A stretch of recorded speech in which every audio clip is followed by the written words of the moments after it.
আমরা excavator operator, আমাদের কষ্টের কোনো শেষ নেই। এখন প্রায় বিকাল 4টা বাজে, এখনো পেটে কিছুই ঢুকে নাই। আরো এর ভিতরে জ্বর, সর্দি, পুরো শরীর ব্যথা, মাথা ব্যথা সবকিছু নিয়ে আজকে ব্যাঘাত খাটতেছি। ব্যাঘাত বুঝো, মানে কোনো বেতন নাই। তো এর রিজন হচ্ছে যে এই যে দেখো, ফুয়েল পাম্প খুলছি।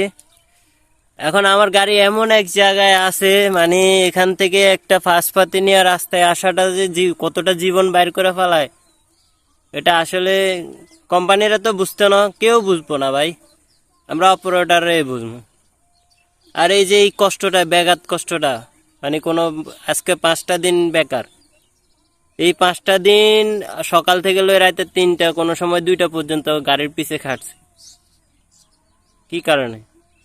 গাড়িটা অন্তত ভালো। এই যে আমার মোবাইল কাঁপতেছে না, আমার গা কাঁপতেছে, আমি নিজেও বুঝতেছি না।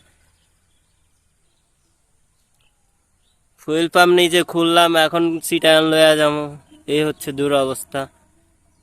তো দেখ, তারপরও গাড়িটা যদি ভালোভাবে সার্ভিস দিত, এত মনে কষ্ট পাইতাম না। কাজ করতেছি আবার কষ্ট করতেছি, কিন্তু এখানে এখন কষ্টই কষ্ট, কিন্তু টাকার বেলা বা কাজের বেলা কিছুই না। কেমনে কি? এই যে আমার শরীর কিরকম কাঁপতেছে, এটা তোমরা হয়তো ভিডিওটা বুঝতে পারবা। তো যাই হোক, এটাই জীবন রে ভাই, বিনা বেতনে খাটা খাটনি যাকে বলে।